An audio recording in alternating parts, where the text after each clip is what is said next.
As the state of the game of soccer in the United States is on the high with the women's national team recently winning the Women's World Cup in Canada, it's almost expected for the women to succeed. They're consistently near number one in FIFA's rankings and are considered to have a greater infrastructure for growth than many other countries, even having a league devoted to women instead of being an affiliate of a men's club like those in Europe. As for the men, it's a little different. They'll consider the most powerful team in CONCACAF, with a governing body over national teams in North America and the Caribbean. The men have never been considered the favorites in the world's most prestigious soccer competition, the World Cup, falling behind to Europe and South America's decades-long head starts in the growth of the game in their separate countries. However, that may quickly change. The influence of American-born players on foreign soil has spread worldwide, with players such as Clint Dempsey, Claudio Reyna, and Tim Howard succeeding in European leagues, along with numerous other quality players showcasing their talents across the globe. Don't expect the influence to stop, either.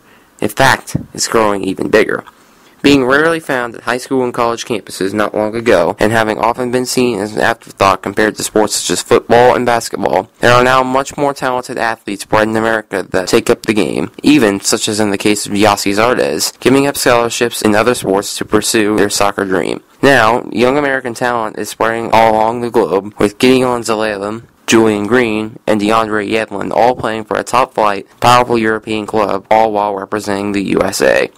Throughout it all, however, have been the fans and support. As the sport continues to grow, so can the support, too. In a sport like soccer, player quality and fan support go hand in hand. So if we can win over countries with our support, we can win competitive matches against them, too.